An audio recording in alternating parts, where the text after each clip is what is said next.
Hey everyone, Spicy Toast Gaming here. Neeko was just released, so let's go ahead and talk about it.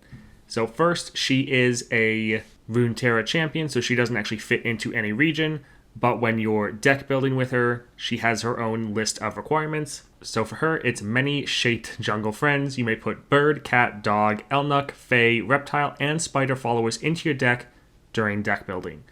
This will be really interesting for Path of Champions because we have tons of these different subtypes, so they'll be able to just put a crazy deck together for us. It should be quite enjoyable. That is, if this unit does get to Path of Champions, which hopefully they do. Neeko's base form is a 2-cost 2/2. Play, you may disguise me as one of 3 2-cost followers from my origin. So that's this right here. So essentially, one of these cards that you've put into your deck. And then level up is attack. You've attacked with allies that have 6 or more different subtypes. So let's first look at that play effect. So we'll just keep playing the video right here. Neeko is... So when you play her, you see you have 3 different options of all other 2-cost units. And so when you play her, she gets to disguise as one of these, getting their play effects and their stats. So let's see what happens when they play her. Making her own tribe now. So as you can see, she now is essentially that card. Then you have this tail effect, so you can know, okay, what card is she pretending to be, and the enemy shouldn't be able to notice this, although also it's the AI, so it shouldn't really matter. But until she levels up, she is essentially just that unit, so it gives you a nice amount of versatility, because every time you play her, you're going to be able to choose what of those different play effects you want to be using, so it gives you a nice amount of versatility. Also a 2-cost champion. 2-cost champions are great in Path of Champions. One thing I'm a little worried about, or it'll be interesting to see how it plays out, is when she's disguised, she probably can't use any of the relics or items that you've gotten for her. So that is going to kind of throw an interesting problem when you're trying to make a build for her, that most of her relics will only activate after she levels up. Now, once she levels up, then she'll turn into Neeko again from whatever unit she was disguised as before. So if we take a look right here, they're about to attack with their almost full board of units, and we have Neeko still disguised as the bird. But once they attack, she levels up. Neeko goes up, scholars come down. So now when she levels up, she now has elusive and attack grant allies that have a subtype everywhere.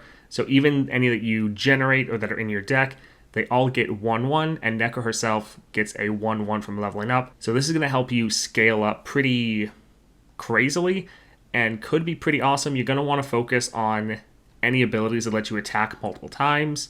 So whether that's Gale Force, Crown Guard Inheritance, or just different powers in games that will let you attack more, that will really be helpful for Neeko, because the more times you attack, the more you're going to be stacking this buff up. So you're going to want to be very aggressive, trying to get her leveled up as fast as possible, which again is based on attacks.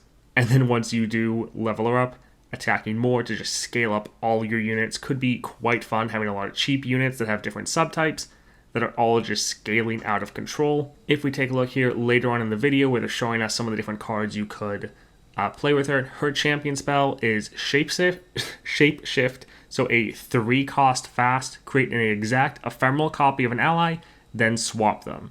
And then since this is a champion spell, it's also creating a Neeko in your deck. This is going to be very good. It is essentially a better version of Zed's champion spell, where he summons a living shadow to replace a unit. So as long as your unit would be stronger than living shadow, this is essentially better. So this can be very strong, especially if your unit has like an on-death effect. You can then copy them. So they're still going to get that on-death effect, but you still have your unit saved. There's going to be a lot of very interesting ways to use this, but obviously great for saving some of your more important units like Neeko herself, since she will start out relatively squishy. And then they're just showing some of the different units you could deck build with her. But honestly, this is just a drop in the bucket. There's so many different subtypes, like every single spider, like there's tons of spider cards, just any unit that has a subtype, for the most part, she is going to be able to use in her deck. So the developers will really be able to go crazy with her deck building. Quite often when they release a new champion into Path of Champions, there's not that many support cards for them, so they have to kind of go into other followers that don't 100% match up. With Neeko, I think will be really interesting. I look forward to seeing what the developers can do. That is, of course, if they add her to Path of Champions. So far, I'm really excited about this patch. Nidalee looks amazing. Neeko also looks amazing. I think they'll both be really fun to play. A lot of different options for what their star powers could be. And I think they'll both bring a unique playstyle to Path of Champions, which, in my opinion, is one of, if not the most important aspect of a champion, is that they just bring a unique playstyle. Really looking forward to that. Also, you might be hearing those Discord notifications. We did just launch a Discord.